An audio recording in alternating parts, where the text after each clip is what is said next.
So pre-filming this to add into another video at some point when I get ready to pinch the zinnias and the cosmos, which we are close to doing. So this is the dahlias, and then this is the clary sage. You can see it's all starting to come up.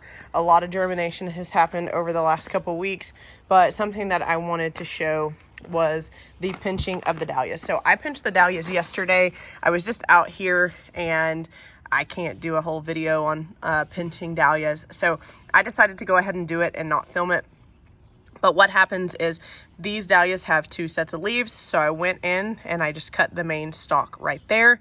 And what will happen here is that right here, it will branch off and grow two stems instead of just one, giving more blooms and a stronger plant.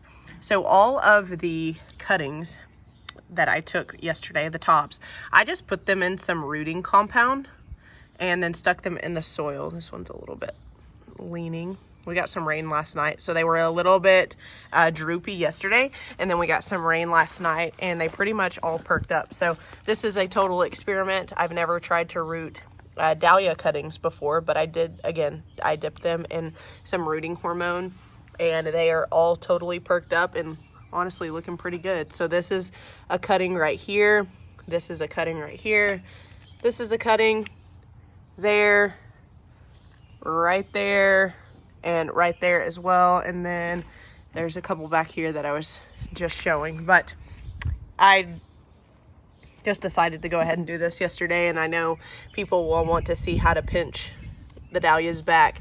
It's the same for every plant though, regardless of what you're pinching. You find basically two sets of leaves, you go into the main stalk, you trim it right there, and it will grow two stalks from where it had one. And so some of these cosmos, so I want to wait on the cosmos because, so these are, let me show you here. These leaves right here where my pinky finger is pointing right there, that is not its first true set of leaves.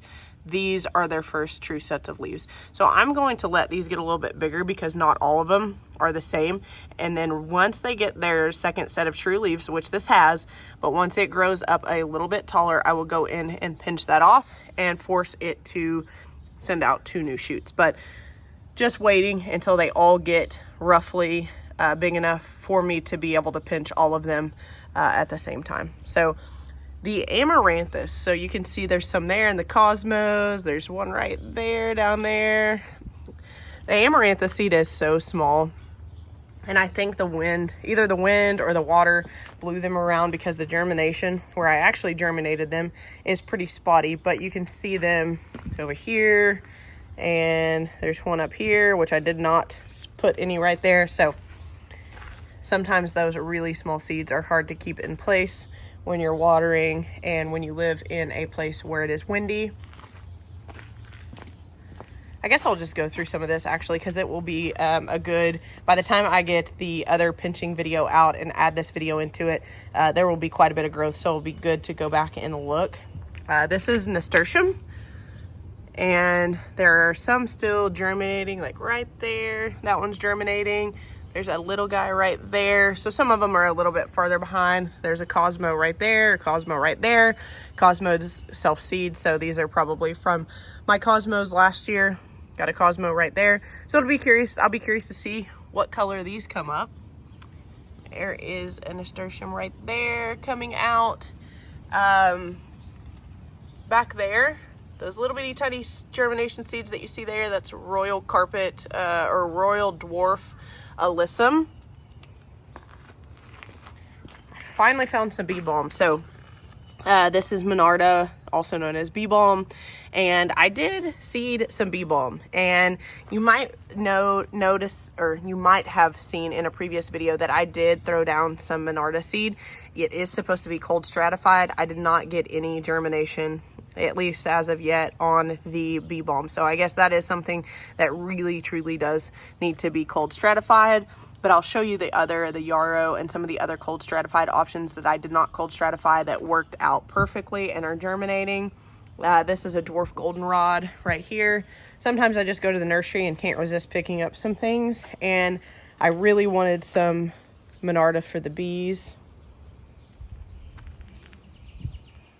Fernleaf lavender, really like this. We'll be probably getting some more of this. I like it so much. This whole bed might end up being lavender. I don't know yet. And then here is a bed that needs to be weeded, but all of these purple coneflower that I planted in here that are going crazy, those are supposed to be cold stratified, and I did not do that. The yarrow is starting to come up as well. You can see there, that is something that is supposed to be cold stratified, and I didn't do that either. So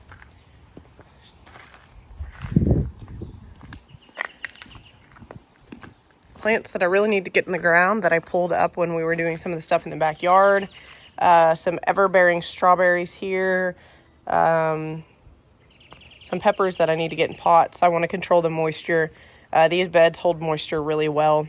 So all the tomatoes are looking fantastic. That one kind of flopped over. I just put these cages on there this morning, and I know they're not the most aesthetically pleasing, but they all three matched, and that helps my OCD a little bit. So this stalk was flopped this morning. It will straighten back up.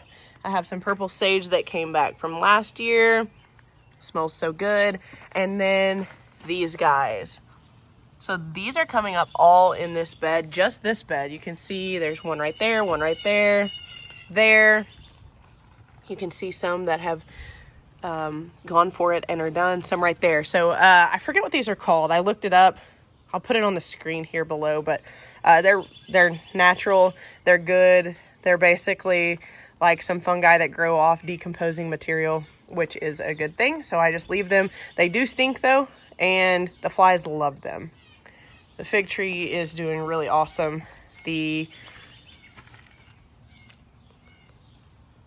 Excuse me, the hollyhock seeds are germinating. They look really good. You can see them all there. Hollyhock, and I just happened to go to the nursery the other day and found another hollyhock that I couldn't resist. But this one is blooming. It's a very pretty fuchsia pink color. I really like it.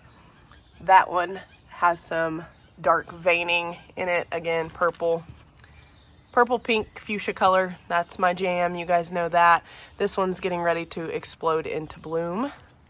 But yeah, this is just a short update that I filmed on May 5th. I'll add it into the next video, and we can see some progress at that point. We will be getting ready here pretty soon once I pinch the cosmos and the zinnias and the cosmos, and the amaranthus will get pretty tall as well. So I have some netting that will be going up to support those. It's really windy here.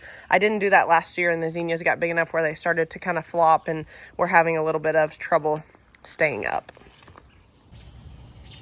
Hey y'all, so quick to do out here in the garden. I'm just going to pinch some of the cosmos that are ready to be pinched, so I'll show you how I do that. The zinnias aren't quite there yet. There are a couple that are ready to be pinched, so I'll give an example on those as well, but it's probably just going to be a handful. The cosmos are way ahead of the zinnias. So I do have some pre-taped footage that I filmed a couple weeks ago so that I can show the difference between the raised beds now and the raised beds then. So why don't we just go ahead, let's turn around, and I will show you how I pinch my cosmos and a couple of the zinnias. Okay, so what I'm going to do first is I'm going to take a look at the Cosmo itself. So I'm going to find its first set of true leaves. So these right here are not true leaves. These are, you can tell by the difference. And so what I'm going to do is I'm going to find the first set of true leaves, and I'm going to go right above it and cut. So let me see if I can get this a little bit closer. So first set of true leaves right here, and you can already see that it has an offshoot coming off right there. So I'm just going to go here, and let me see if I can get my camera to focus, and just snip it. So as painful as that might be, doing that will allow you to get more blooms with a stronger plant. Okay, and then this one is the same. This one's actually starting to flop over. So go from here to the first set of true leaves, and I'll just snip that right there. You can already see these two offshoots that are coming from there, so this should produce really nicely. Again, not true leaves, first set of true leaves, snip. So that is what I'm going to do on every single one of these cosmos, and then we will go over and take a look at the zinnias, and I will show you what that pinching looks like. And I think I said this in the video that I will add to the beginning of this video, but the amaranthus is everywhere. It's spread around, probably either from the wind or from me watering, but we can get that moved at a later time once it starts to get established, or I might just let it do its thing. So, okay, so what I'm gonna do is take after these, all of these cosmos right here. These are looking really good. This is the Purity Cosmo, and I got probably almost close to 100% germination out of this packet, I would say. For the Radiance Cosmo that is over here in the back, not so much. We'll take a look at those in just a second, but let's just get these pinched first.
Okay, and here is the Purity germination. Really sad germination. I was pretty disappointed with this one, so I've added this to my list of things that I need to get multiple packets of. I grew a mix last year, and a lot of the Radiance came up, and I really liked it. But for whatever reason, I didn't get great germination here, so I'll add 2 packets of that to my list for next year. Sorry, this bird is just chirping in the background. But something else that I should mention, as you see over here, these are all relatively the same height, but there's some in the back that aren't quite as far along. The ones in this front just get a little bit more sun, so I try to get them to about this point so that I can go in and just pinch everything at once, and I don't have to come back and just pinch them individually. So this makes it a little bit easier for me. This is my method. It's kind of like the zinnias. I'm going to show over there in that other bed, I'm going to show the pinching of the zinnias, but I'm going to have to come back and pinch 99% of those. And the good news about the Radiance is the plants that did germinate, they look really strong and really healthy with sturdy stalks. So one more time here so you can see it. Put my hand behind it. First true leaf is right here where my finger is. And I'm just going to come here and cut right above that. I know it's sad, but just trust the process. You will be really glad you did. A lot of people I know try to propagate, but I'll have enough in this bed where I don't really need to propagate anything. So that is that. It's really pretty simple. Just trust the process. You'll be glad you did. Come summertime here in a couple weeks, I'll be glad that I'm getting way more blooms than I would have if I didn't pinch these.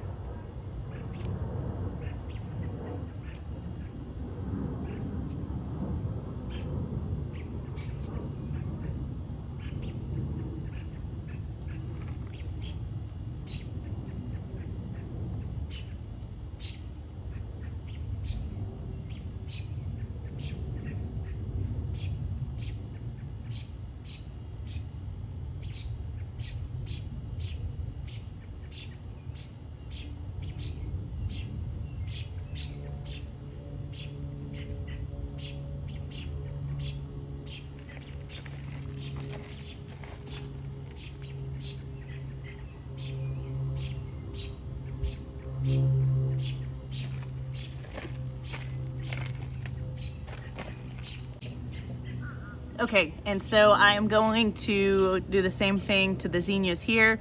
You can already see that right here it has an offshoot already coming up, and honestly the zinnias might be a little bit easier to see because they're not as wispy and airy of a plant as the cosmos. So again, make sure you locate the first true leaf. So this first leaf that's on the stalk is never a true leaf. Go up, find the first true leaf, here, here, take your snips, cut right above it. And I prefer these felcos.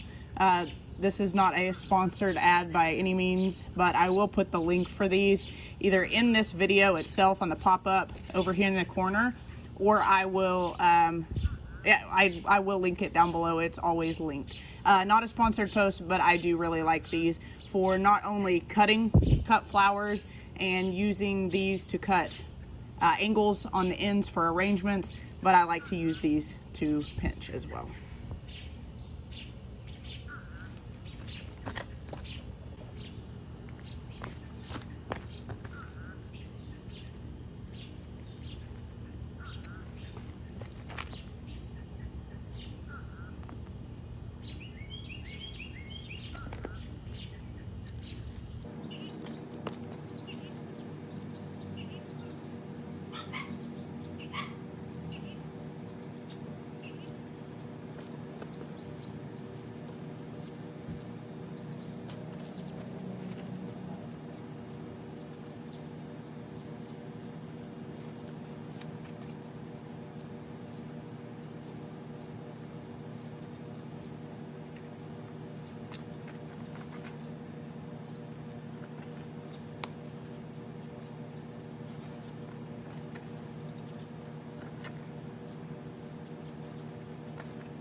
Okay, well, it always looks so sad after, but these will bounce back pretty quick.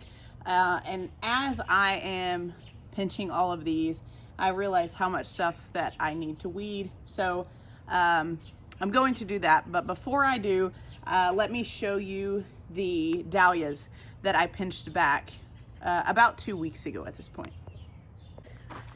Okay, so I did the same thing to these. You can see here, right there, and right here where I pinched them, and then you can see the two new stalks here and here and here and here, and it started pushing new ones down there as well. So here's a pretty good shot.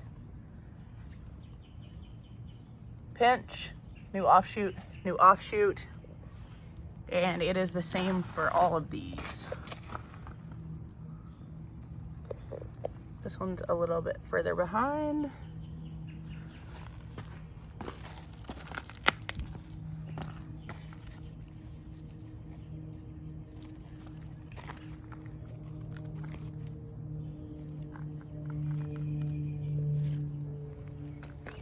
So just a way to get at least double your flowers. The hollyhocks are looking pretty good. And this big double is getting ready to bloom, and I can't wait for that. So that is all that I have for this video. I am going to get after weeding back here. We have some company coming in town this weekend, so got to get it looking a little less weedy. So thank you guys so much for watching, and we'll catch you in the next video. Bye. And the nasturtium is also doing well. I forgot to give a short update on that. Really, honestly, everything's doing well. All of the pink Sunday, clary sage, fairly decent germination on that. Kind of got a little clumped here. This is a cone flower that has self-seeded. And then all of these cone flowers, these are all cone flowers. So I seeded this bed really heavy, and I did that because I didn't think nearly this many seeds would come up, because it is something that you're supposed to cold stratify, and I did not. Again, purple coneflower. So you can see what you get if you don't cold stratify and keep them moist. And then the yarrow is coming up.